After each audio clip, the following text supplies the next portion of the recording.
Hi friends, எல்லோரும் எப்படி இருக்கீங்க? நல்லா இருப்பீங்கன்னு நினைக்கிறேன். குக்கரில் சிக்கன் தண்ணி குழம்பு, அதுவும் 10 நிமிஷம் தாங்க. 10 நிமிஷம் தான்.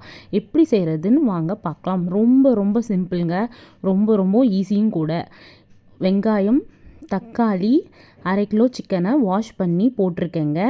அப்புறம் இஞ்சி பூண்டு அரைச்சி போட்டிருக்கேங்க.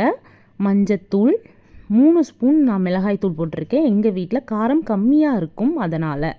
உப்பு 1 ஸ்பூன் போட்டிருக்கேன். தேவைக்கேற்ப பயன்படுத்திக்கோங்க. 1 சொம்பு தண்ணி ஊற்றிருக்கேங்க. அது மட்டும் இல்லை, நல்லா கரண்டியை போட்டு கிளறிக்கோங்க. இதே வீடியோ இல்லைன்னா கையை போட்டு கிளறிப்பேங்க.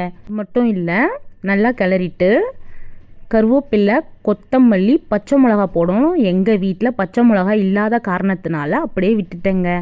குக்கரை வச்சு க்ளோஸ் பண்ணிவிட்டு ப்ரெஷரையும் போட்டுட்டு அதுக்கப்புறமா அடுப்பை ஆன் பண்ணிக்கோங்க. ரொம்ப நேரம்லாம் டைம் எடுக்காது. 3 விசில் தாங்க. 3 விசில் வந்தக்கப்புறம் அடுப்பை ஆஃப் பண்ணிவிட்டு ஒரு சைடு ப்ரெஷர் எடுத்து விட்டுடுங்க.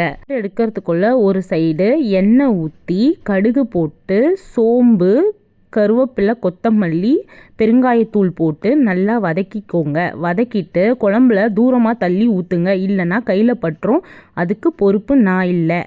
அது மட்டும் இல்லை, நல்லா கொதிச்சக்கப்புறம் இட்லியை வச்சு சாப்பிட்டு பாருங்களேன். அடடா! அதுக்கப்புறம் நீங்களே இன்னொரு முறை செய்வீங்க.